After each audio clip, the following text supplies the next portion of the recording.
¿Qué tal? ¿Cómo están? Bienvenidos a Combinación Clave. Ya estamos en nuestro panel clásico de día miércoles. Francisco Martorell, Pancho, ¿qué tal? Hola Fernando, ¿cómo estás?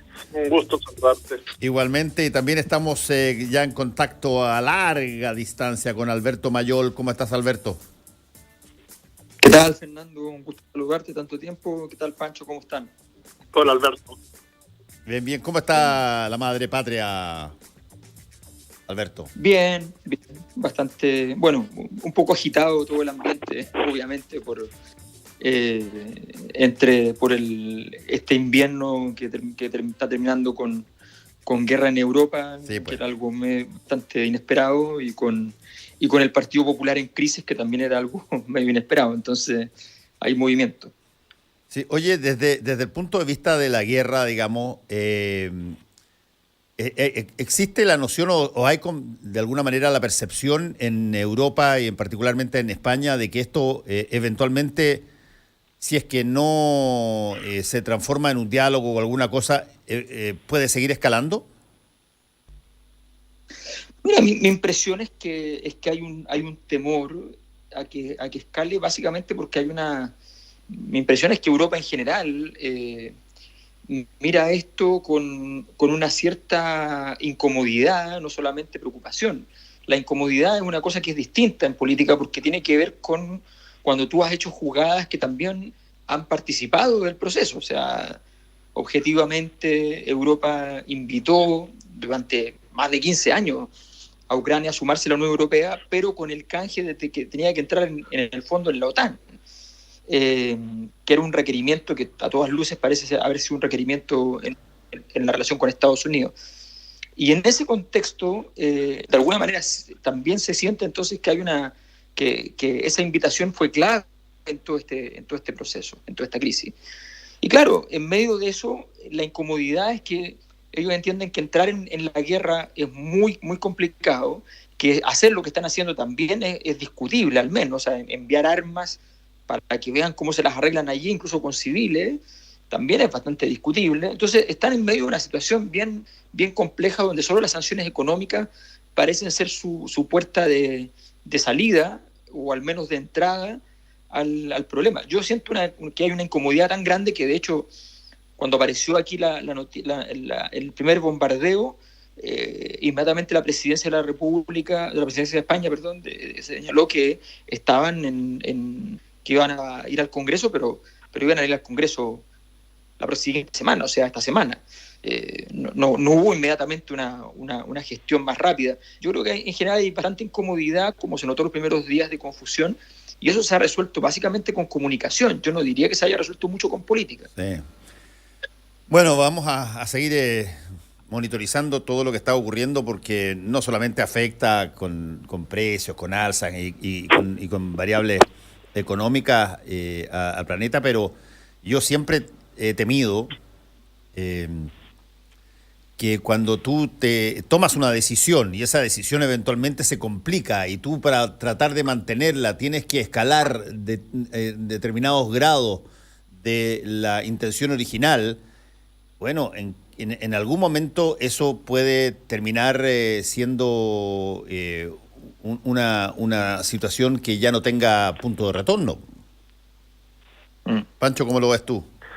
Sí, bueno, sabemos cómo la historia nos ha enseñado que las guerras empiezan por las cosas más increíbles y terminan de una manera que nadie lo sospechaba. Por lo tanto, lo que tú dices es absolutamente cierto. Es decir, cualquier error, cualquier malentendido, cualquier chispazo, cualquier intervención de terceros en la zona podría dar pie a una escalada mayor del conflicto que la que tenemos ahora, que ya es dramática, que además se juega en distintos frentes y que nos afecta a todos. Es decir, Alberto está en España ha tomado decisiones, es uno de los pocos países, o el único me parece, de la Unión Europea que decidió no enviar armas, por ejemplo, a Ucrania. Pero también acá, viste cómo están los mercados reaccionando, el tema del precio del petróleo, las acciones, sí, los fondos de pensiones, la crisis económica que ya sabíamos que venía muy fuerte, mundial y la recuperación después de 2 años de pandemia, obviamente que se va a ralentizar y se va a acelerar el conflicto para muchos países justamente por lo que está pasando. Los precios de los commodities, bueno, la inflación.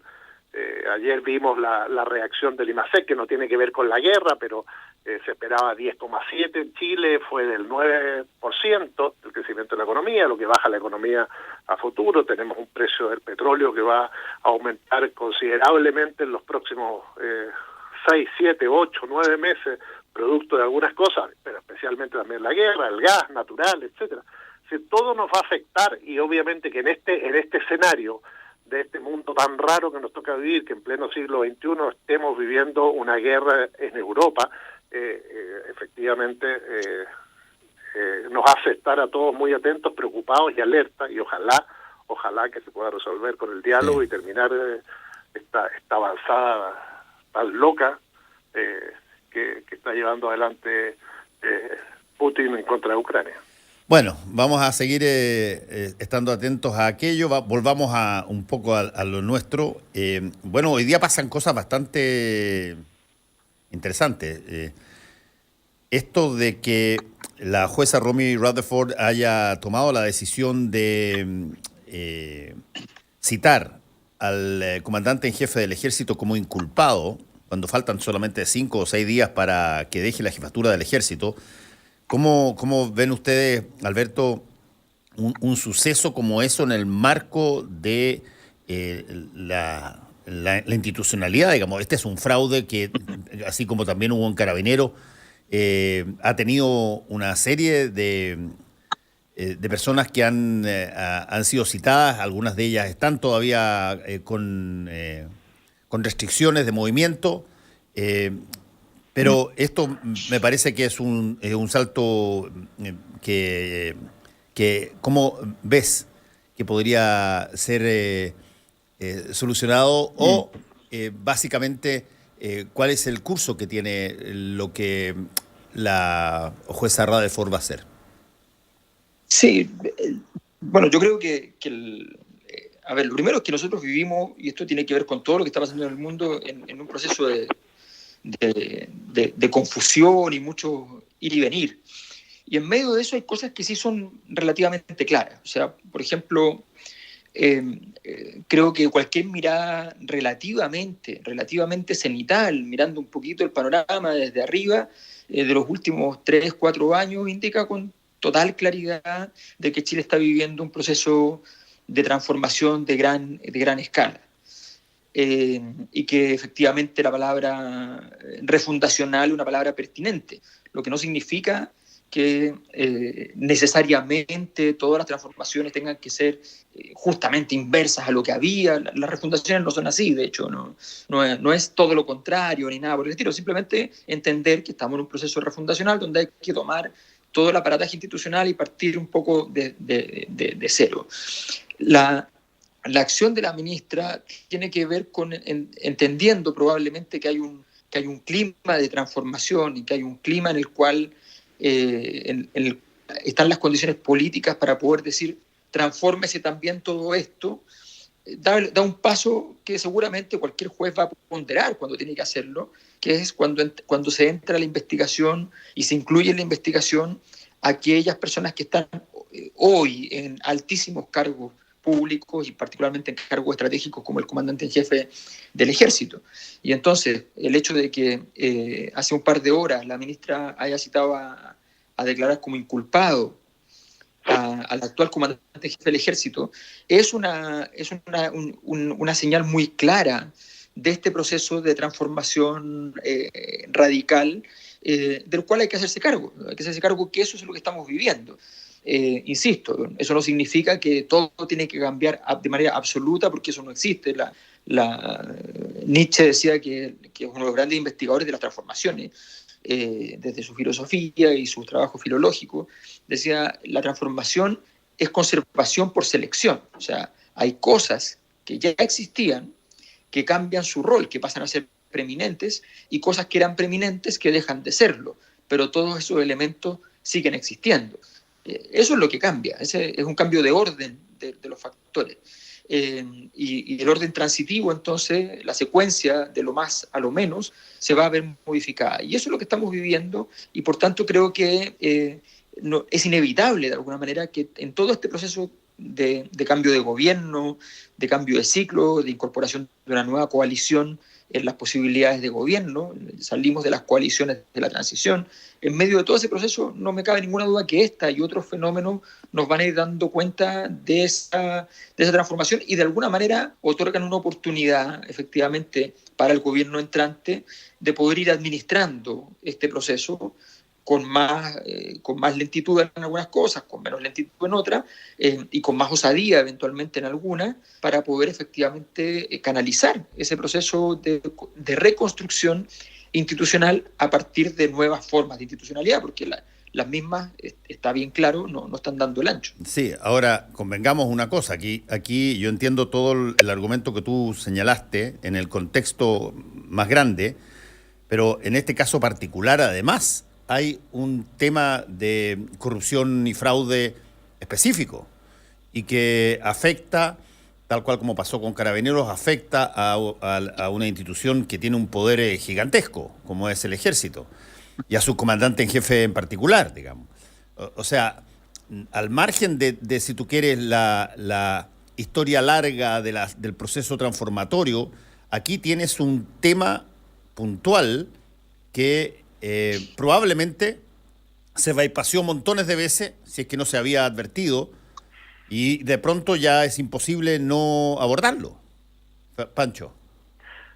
Sí, y además no nos olvidemos que no estamos hablando solo de Ricardo Martínez, que es el actual comandante en jefe del Ejército y que por primera vez en la historia está siendo citado a declarar un comandante en jefe en ejercicio por un cargo de corrupción, sino además tenemos a los 3 últimos excomandantes en jefe hoy día procesados y detenidos. Y puede ser que mañana en la noche,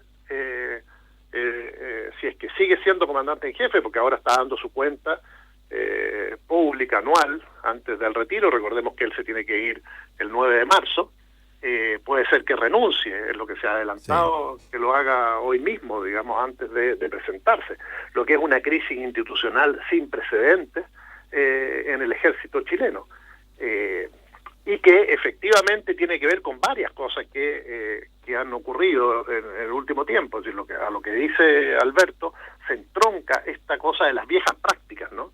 Es decir, esta nueva sociedad que no acepta, esta nueva justicia que se atreve, estos nuevos jueces que son capaces de generar causa y llevarla hasta el fondo del asunto, y en este caso afectando a 4 altos miembros del Ejército, 3 en retiro, 1 en actividad. Todo eso nos muestra que la nueva sociedad no tolera y que debe ser transparente. Y aquí esas viejas prácticas que el Ejército dice que ya las cambió, etcétera, no van a ser permitidas. Por lo tanto, es una señal también, no solo para las otras instituciones, para la autoridad entrante, para este nuevo Chile que se quiere crear, de que la transparencia, la honestidad, el uso de los recursos públicos, es decir, por cualquier cosa hoy día, en esta nueva situación que vivimos, puede hacer que salte cualquiera de su cargo inmediatamente. Esa señal, sobre todo cuando vamos a construir, a partir de la convención, nuevas instituciones, nuevos elementos, nuevas autoridades, etcétera, debe estar muy presente. Creo que es una señal muy potente. Y creo que ahí es el asunto. Nadie es intocable, y el Ejército, que lo era hace unos años, y sabemos con la fuerza que respondía a actitudes como esta cuando la justicia intervenía, hoy es el que está siendo más afectado, incluso más que Carabineros. Sí, Alberto. Sí, yo creo que, es evidente que uno de pronto da por descontado ciertas cosas. Hace más de una década que sabemos que habían casos importantísimos de corrupción dentro de todas las Fuerzas Armadas. Básicamente lo que teníamos como dentro del repertorio eran las compras de armas. Luego aparecieron ya esquemas, mecanismos de obtención de dineros públicos a partir del ingreso de, qué sé yo, carabineros falsos, cosas por el estilo, gestión interna, digamos, donde efectivamente aparecieron otros elementos y desviaciones de fondos, que es lo que ha ido apareciendo en el último tiempo. Creo que la gran diferencia, a mi juicio, no está en qué tan graves o cuántos antecedentes habían. Estoy mirándolo efectivamente muy desde fuera, no conozco las causas en términos estrictos, pero evidentemente lo que sabíamos en términos de prensa era suficientemente claro respecto a esa situación, y sin embargo los avances de las sanciones eran escasos, como ha pasado en muchos otros ámbitos de la vida pública nacional.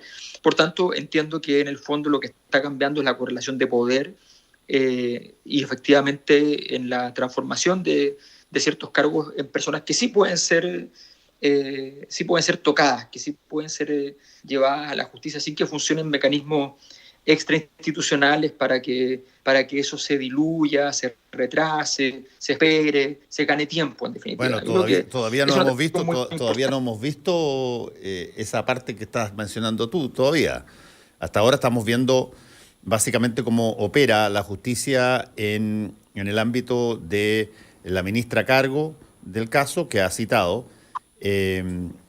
No necesariamente, si es que no atenemos a muchas de las cosas que han pasado con anterioridad, no necesariamente esas cosas terminan a veces de la misma forma, digamos. De pronto hay algún tipo de acuerdo o algún tipo de situación que hace que estas cosas se diluyan, digamos, o por lo menos... Hay un intento incluso, Fernando, de sacar a la jueza del caso, y que eso también se va a ver en estas horas. Por lo tanto, puede ser la primera señal de la reacción institucional antigua, digamos, a un embate judicial.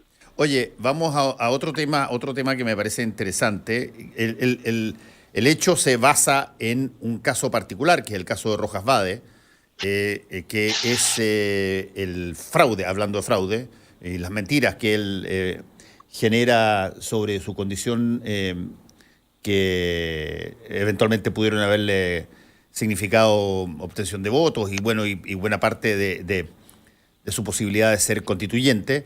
Pero ahí nos encontramos con una cosa que es bien interesante, que tiene que ver un poco con lo que tú decías al principio, Alberto, que cuando las instituciones son nuevas no necesariamente tienen normas ya preconfiguradas para todo, y en este caso particular no existe una norma preconfigurada para que un constituyente pueda renunciar, y por lo tanto se produce aquí un entrevero donde va a haber una situación ad hoc y bastante rápida para ver el caso de Rojas Vade, ¿qué tanto esto tiñe de alguna manera la situación de la convención, Alberto? A ver, yo creo que el problema en este caso tiene que ver con que la situación fue tan incómoda y tan difícil y tan compleja para todo un sector también, para la convención toda y para un sector de la convención, que era el sector más provisto, entre comillas, de la nueva santidad en estas elecciones que configuraron la Convención Constitucional, como era la lista del pueblo, que la verdad es que la situación generó tal nivel de trauma. Yo siento que la Convención se ha sentido tan apremiada por la situación externa, que han empezado a operar un poco con estos fenómenos más bien organizacionales, donde tú te sientas en lo propio y dices, ya, avancemos con lo que tenemos que hacer, tratemos de trabajar de la mejor manera posible y escuchemos lo menos posible hacia el entorno. Y en medio de eso, el caso de Rojas Vade creo que es un símbolo clarísimo, donde cuando, entre comillas, se resolvió, pero no se había resuelto, cuando él se va de la convención, dijo que renunciaba, pero no se ejecutaba la renuncia nunca, la convención dijo, ¿saben qué? Olvidémonos del caso, lo más probable es que él no vuelva, que se quede allí, que no pase nada, y que mañana alguien diga, oye, ¿sabes qué? Debe plata, y en fin, listo. Se acabó el asunto. Pero resulta que estos asuntos pueden no haberse acabado, ese es el problema de las políticas, o sea, cuando tú no le das un cierre, puede no haberse acabado. Y tienes hoy día el problema político, y quiero aclarar en esto porque uno de los errores de la convención, a mi juicio, ha sido creer que todo es comunicacional. Y esto no es un problema comunicacional solamente. El problema comunicacional lo tiene Rojas Vade, que nunca afrontó en el momento de la crisis la problemática comunicacional y no fue capaz de explicar políticamente sus puntos, que tenía algunos al respecto importantes. Él sí tenía una enfermedad súper grave, que significaba una mancha en términos simbólicos y por discriminación social, y él quería evitar aquello, bueno, pero no lo explicó, no quiso afrontarlo, y parecía que se había escondido efectivamente. Y ahora de pronto aparece y te genera una situación terrible, porque fue la gran herida que ha tenido la convención en términos de caída en aprobación pública. Por tanto, vuelve un problema gigante y vas a tener que inventar algo que, entre comillas, está fuera de la institucionalidad, efectivamente, que de alguna manera es saltarse la fila de varios elementos normativos, saltarse el reglamento, en fin, es un conjunto tiene un conjunto de características y que, sin embargo, vas a tener que hacerlo para poder resolverlo. Entonces, te metes en un problema y gastas tiempo, que es una cosa que es muy importante para la convención ahora, en esta situación, pero por no haberlo resuelto antes. Yo creo que el gran aprendizaje es que se va viendo que el pasado de los primeros meses de la convención se va arrastrando en el tiempo. Sí, en todo caso, hoy día entiendo está puesto el tema en el Congreso, que además el Congreso tiene facultades como para poder generar normas que resuelvan instantáneamente esta situación, se supone. Sí, no, y además Pancho, considerando que el Congreso debe resolver además si hay o no hay reemplazo, que eso es el tema de fondo. Si acá, ¿por qué vuelve Rojas Vade? ¿Por qué de repente en marzo? ¿Por qué el 28 de febrero dice, o el domingo en la noche, dice que que va a volver porque tiene que cumplir con el electorado que votó por él y que no está incapacitado de renunciar? ¿Es una acción personal, individual, en la estructura mental de Rojas Vade? ¿Hay una necesidad de un grupo, de un voto más? Recordemos que hay algunas votaciones que han terminado con 102 votos y requieren el voto 103. ¿Qué está pasando ahí finalmente? ¿Por qué no se ha resuelto este caso? Como dice Alberto, claro, se metió como la avestruz, la cabeza bajo la tierra, y se olvidó del tema, pero Rojas Vade estaba ahí, seguía cobrando sueldo, su renuncia no había sido hecha efectiva, y efectivamente cuando hay votación puede haber un grupo interesado en que ese voto vuelva ¿cómo? A través de Rojas Vade, vuelva a través de un reemplazo, y es ahí donde hay una trampa que ensucia el trabajo que viene más. Y creo que además, cuando ya había agarrado cierta velocidad de crucero la convención en cuanto al trabajo de las comisiones, cuando estaban presentando las mociones, estaban aprobando de alguna manera, de manera razonable algunas, otras quizás no tanto para el interés de distintos sectores, aparece Rojas Vade y enturbia todo este proceso y deslegitima una vez más cierto trabajo, y eso es lo que tiene que evitar la convención, tiene que evitar el Senado, y tenemos que enfrentar este tema. Estamos a pocos meses de que todos los chilenos vamos a tener que ir a aprobar o rechazar una nueva constitución, y esa debe salir con la mayor fuerza posible. Lo de Rojas Vade, si está siendo utilizado por un pequeño sector para tener un votito más, es una irresponsabilidad. La derecha tiene que abrirse también a buscar una solución a esto y no mantener a Rojas Vade ahí en el congelador como para mostrarlo como el gran desprestigio de la próxima constitución. Creo que es un tema relevante que tiene que resolverse rápido, de la mejor manera posible, porque esta convención requiere velocidad de crucero para llegar al 1 de julio con el mejor texto constitucional. Sí, yo conversando ayer con Cristian Viera, constituyente, que está en la Comisión de Justicia, yo le decía, mira, hay montones de cosas que pueden pasar y nadie, y creo que no es conveniente el que uno empieza a partir de determinados incidentes que eventualmente en cualquier otra institución que tenga una serie de años de existencia se resuelven de manera distinta o se resuelven inmediatamente. En este caso particular, porque están todas las normas son nuevas y eventualmente muchas de ellas todavía, como decía Alberto, no están implementadas o no están contempladas, todas las cosas adquieren una característica de cataclismo, digamos. Y eso es impulsado también por los medios y por la gente que además no quiere que la convención continúe. Y por lo tanto yo planteaba que es mejor tomar esta cosa en serio y tomarla ahora en serio y tomarla de una manera tajante, porque si es que hay algo que uno va a estar seguro es que van a haber 125 nombres o 124 nombres que van a quedar plasmados en la historia de Chile, ya sea como las personas que generaron una constitución y un camino extraordinario de resolución de conflictos para los próximos 50 años, o esos 124 o 125 van a quedar y van a ser recordados con nombre y apellido como las personas que se farrearon una oportunidad histórica con nombre y apellido. Claro, Sí. pero además, Fernando, Sí. esos nombres y apellidos representan a una generación que va a ser marcada por esto. Es decir, Sí. somos todos nosotros los chilenos los que elegimos estos convencionales, que somos responsables de lo que están haciendo y que dijimos, este conflicto lo vamos a resolver de esta manera y es la manera de hacerlo. Por Sí. lo tanto, es fundamental que eso lo entiendan los distintos sectores. Lo que se le pide un poquito a todos es cierta generosidad para que este proceso culmine de la mejor manera posible en el país. Que la generosidad en general no cuaja mucho cuando hay intenciones, entre otras cosas, de que las cosas no funcionen, digamos. Pero uno puede pedirla. Sí, es verdad, uno puede pedirla. No, claro, Alberto. lo que pasa es que sí, lo que pasa es que hay un problema.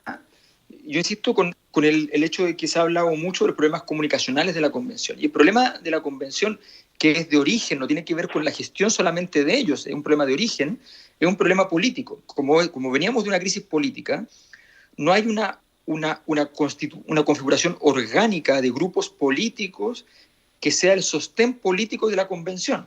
No hay un lote que uno diga, aquí está el sostén político con los recursos políticos, con las estructuras. A mucha gente no le gustan los partidos políticos, estaba fascinada que hubiese muchos independientes. Yo no soy el que más le gusta la partidocracia, pero la verdad es que los partidos tienen estructuras que funcionan, tienen un teléfono, una dirección, ¿saben? Tienen un par de personas que se preocupan de estar conectando a sus distintos, a los parlamentarios, a la gente que está trabajando en organismos, en municipios, en fin, todo eso genera una base de sustentación política. Y esa base de sustentación política, en este caso, con más del... Entonces tenías que configurar una base de sustentación política desde dentro. Y ese trabajo no ha funcionado adecuadamente. Al principio parecía que iba a ser muy simple, que iba a ser el Frente Amplio, el Partido Socialista, Independencia No Neutrales, iban a ser la configuración central. Y eso se ha ido minimizando en el tiempo. Han habido resquemores, disputas, problemas internos de los partidos, problemas internos en la convención, en fin, todo un conjunto de elementos que han hecho que eso no haya avanzado de esa manera. Por tanto, le falta una cierta base política que cuando tienes un problema, todo se vaya a ver allí, se revise allí, se negocie desde allí y se cierre allí. Sí.